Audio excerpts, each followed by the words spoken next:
ভিনির pass থেকে Militao যখন গোলটা দিল তখনই শুরু হলো সমস্যা। অ্যাথলেটিকোর ফ্যানরা তাদের সাবেক গোলকিপার থিবো কোর্তোয়াকে উদ্দেশ্য করে ছুঁড়ে মারল লাইটার, এটা সেটা।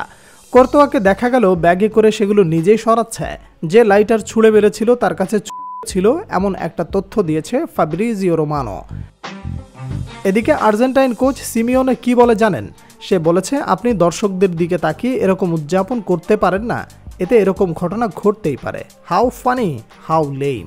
অ্যাথলেটিকো মাদ্রিদের ফ্যানরা কাল যা করলো তা আসলেই খুব খারাপ হয়েছে। গোল খেয়ে যেন মাথা গেল আউলায়া।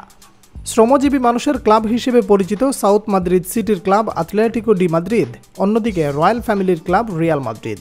গত ১.৫ দশকে এই দুই ক্লাবের ম্যাচকে কেন্দ্র করে যা ঘটেছে তা অভূতপূর্ব। তবে মাঠের বাইরে এই দুই ক্লাবের অন্তর্নিহিত দ্বন্দ্ব স্প্যানিশ সিভিল ওয়ারের পর থেকে শুরু হয় খুব ভয়ানকভাবে, যার প্রতিফলন ঘটে ফুটবল মাঠে। গতকাল লা লিগার ম্যাচে মাদ্রিদ ডার্বিতে মুখোমুখি হয় মাদ্রিদের দুই ক্লাব রিয়াল মাদ্রিদ ও অ্যাথলেটিকো মাদ্রিদ। অ্যাথলেটিকো মাদ্রিদ ১-০ গোলে পিছিয়ে পড়ায় তাদের ফ্যানবেজ উগ্র আচরণ শুরু করে। রিয়াল মাদ্রিদের গোলকিপার থিবো কোর্তোয়ার দিকে লাইট সহ বিভিন্ন জিনিস গ্যালারি থেকে ছোড়া হয়, যার দরুন মাঠ রেফারি সাময়িকভাবে খেলা বন্ধ রেখেছিলেন। শুধু খেলায় না, খেলা শুরুর আগেই এটিএম ফ্যানরা উল্টাপাল্টা করেছিল। অথচ খেলা শুরুর আগে রিয়াল মাদ্রিদ তারকা ফেদে ভালভার্দে ম্যাচের আগে একটি বল অসাবধানতাবশত অ্যাথলেটিকো মাদ্রিদের এক ভক্তের দিকে মেরে ফেলেন। তিনি তার সেই ভুলের জন্য সরাসরি হাত জোড় করে ক্ষমা চেয়ে নেন।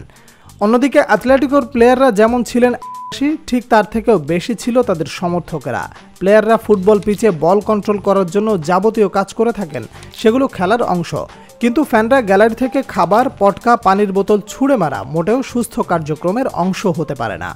রিয়াল মাদ্রিদ নাকি অ্যাথলেটিকো মাদ্রিদ? মাদ্রিদ ডার্বিতে কে সেরা এমন প্রশ্ন সবসময় চলে। লা লিগা হোক কিংবা চ্যাম্পিয়ন্স লিগ ম্যাচ, যখনই মাদ্রিদের দুটি দল একে অপরের বিপক্ষে মুখোমুখি হয় তখনই এই তর্কে রং লাগে, উত্তাপ বাড়ে। সেই উত্তেজনা মাঠের খেলার বাইরে ছড়িয়ে পড়ে ফ্যানদের মাঝে। এই উত্তেজনা তর্কে আটকে রাখাই ভালো, না হলে নানা বিপত্তি।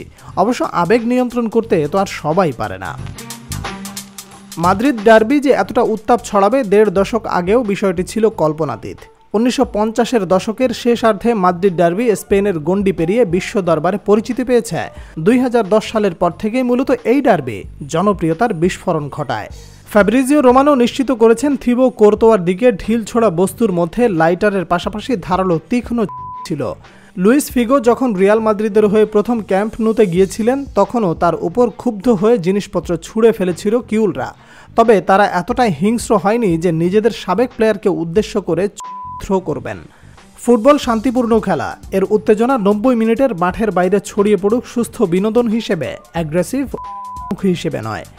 রাইভালরি সুন্দর, তবে এমন অ্যাগ্রেসিভ রাইভালরি ফুটবলের জন্য বিস্ফোরা। কালকের ঘটনার পর অ্যাথলেটিকো মাদ্রিদের ক্লাসলেস ফ্যানবেজের বিপক্ষে কি স্টেপ নেয় লা লিগা, তাই এখন দেখার বিষয়। সকল ফুটবল ভক্তই চায় উত্তেজনাপূর্ণ মাদ্রিদ ডার্বি হোক, কিন্তু সেটা ফ্যানদের এমন উগ্র আচরণের কারণে না। তীব্র নিন্দা জানাচ্ছি এমন আচরণের জন্য।